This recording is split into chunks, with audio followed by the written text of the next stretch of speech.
So the Dragonfly was basically, you know, a new category of vehicle for Star Citizen.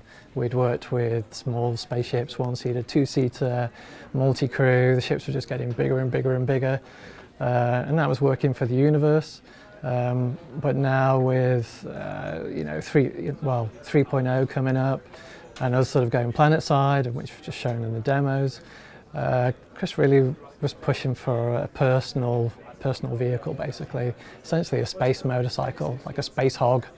And so with that in mind, the Dragonfly is kind of like the perfect candidate, you know, because it's styling is a little bit, you know, it's a little bit lowbrow, you know, it's quite mechanical, especially, you know, we've just been dealing with the Caterpillar, and so, you know, we work with those requirements, and the design team, you know, with their brief that gave us, you know, they want something small, something that can hover above land, something that also can fly in space, you know, so you can just boot it out of the back of your freelancer.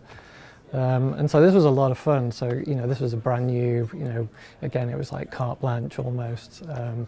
And so this is always what us art guys want and what the concept guys want. And so you'll see today that, you know, through the process, how we've developed it.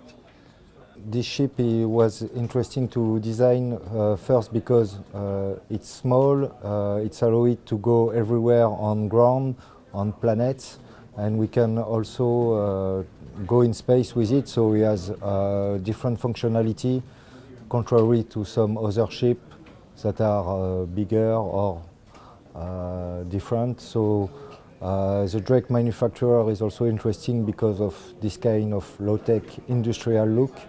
So it was also a challenge to try to do something iconic, but with a not too design bike. So it was really interesting to do. So the Dragonfly was challenging at times purely because there's so many kind of exposed components to it. That basically means that it becomes a lot more kind of expensive as an asset. With a lot of the bigger ships, you can hide components away, whereas with the Dragonfly, everything's exposed. You have to model everything.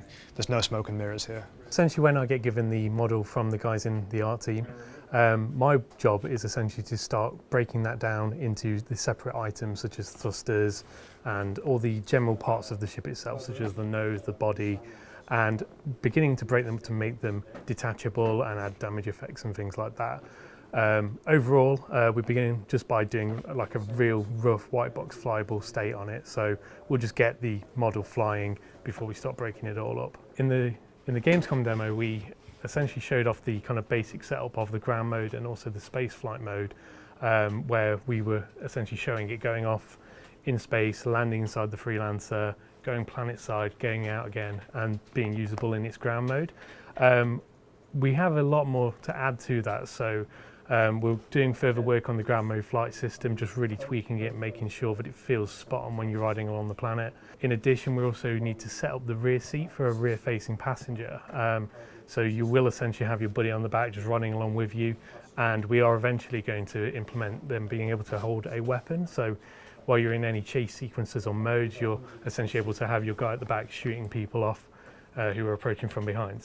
And the final thing that we're looking to implement is a third mode that the Dragonfly has, which is a compact mode, where essentially the ship's nacelles retract, and it basically enables you to store it in its smallest possible state on any of your cargo ships.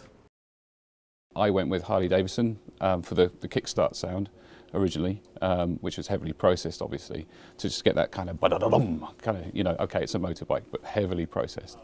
And then it was a matter of finding out essentially what made motorbikes different from cars or spaceships or airplanes. It's the sort of connectedness with the environment, right? You're sort of racing along really near the floor, so the ground rush, particles, rocks, anything like that, that's going to hurt if you hit it hard enough, and the wind rush and stuff.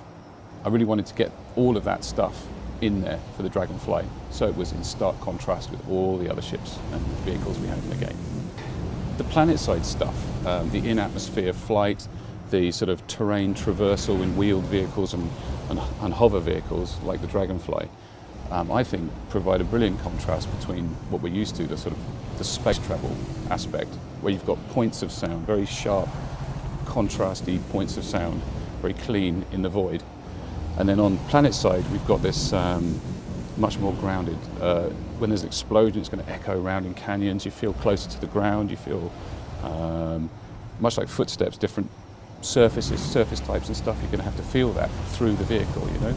And it just gives I think it's a case of the total is greater than the sum of the parts, really, because the space travel and the planet side stuff, and those two things contrasting with each other, I think, just sort of reinforce each other.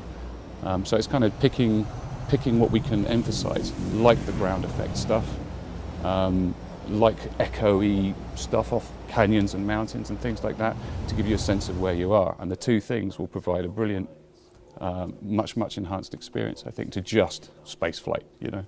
So I can honestly say the Dragonfly has been my favourite ship to work on so far, just because of adding new things that we've never done before in there. And I'm really looking forward to seeing our backers get their hands on it and do all kinds of crazy stuff while on planets.